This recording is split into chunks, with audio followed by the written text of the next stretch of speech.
बहुत अच्छा काम किया है। मैं अपनी तरफ से उनको ढेर सारी बधाई देना चाहता हूँ। बहुत बहुत धन्यवाद माननीय सदस्य।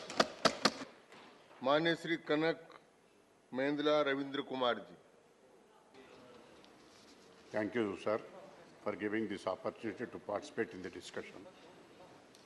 Sir, the government has felt that the Press and Registration of Books Act 1867 is procedurally cumbersome and complex, making it extremely burdensome and time-consuming, especially for small and medium publishers, in matters of verification of title, obtaining certificate for registration, for publishing a periodicals.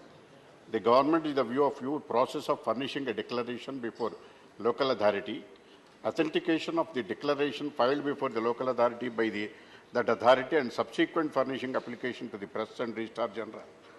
First for title verification and thereafter obtaining certificate registration, which was in vogue under the Act of 1867, is both time-consuming and onerous. Further, the punitive fines and penalties, which included the imprisonment even for small contraventions, was anarchic and to the constitutional values. In the present age of free press and the commitment of the government to uphold the media freedom, the pre-independence anarchic law is not in sync with the current media landscape. Hence, the government brought this bill with an aim to simple online process of title verification, specific provision relating to circulation and verification, prior approval of the central government publication, suspension and cancellation of the certificate of registration, etc. So, sir, senior journalists and reporters who recently, the present trend is, criticize, rather expose the misdeeds of the government and question the actions of the ruling party or the government, are harassed and subject to the police atrocities. This attitude has to be curbed.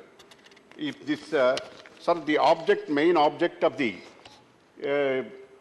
act, the proposed legislation is based on the spirit of upholding media freedom and ease of doing business by making the entire process of allotment of title and registration periodicals simply and simultaneously through online system without requirement of any physical interface. So the main purpose and object is the spirit of upholding media freedom.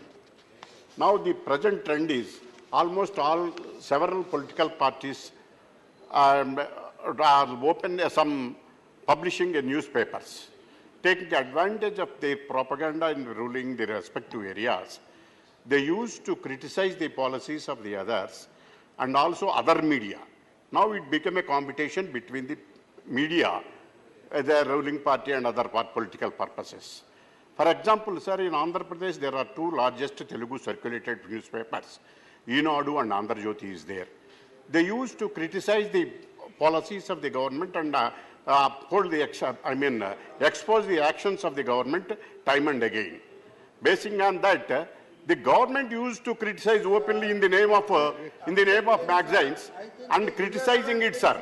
If that is there, if that trend is going on in the state of Andhra Pradesh, if it is not the attitude of the government. Speak on bill only. So the government is also, speak on bill only. Concerned ministers and other ministers also used to day in and day out criticize the newspapers and publishing that. Please. So therefore, Please sit down. this type of criticism by the government is curbing the practice of the freedom of press. Particularly Eenadu and Andhra Jyoti, the Honorable Chief Minister of Andhra Pradesh also criticizing regularly day in and day out. That is their attitude and interfering. On the contra, the government issued a GO to criticize, to book the cases against the paper and also the owners of the paper. So in these circumstances, unless the government of AP curbed such practices, the central government has to interfere and the central government has to curb such practices, particularly in the state of Andhra Pradesh. Sir, whereas, likewise in the particular, and also the journalists were attacked, physical attack. And again, in the state of Andhra Pradesh. No second voice is going on in the state of Andhra Pradesh. If such a stage is there, if such conduct is there in the state of Andhra Pradesh, no freedom of press. I request the honorable minister, if this trend is not curbed and curtailed, the government cannot ensure the media freedom, and it was envisaged in the statement and objects of reasons. So therefore, I request the honorable minister to take into the cognizance of the attitude of the government. So I once again extend the wholehearted support to the bill and welcome the proposals contained in the bill. Thank you, sir. माननीय श्री कार्तिकेय शर्मा जी, आप दोनों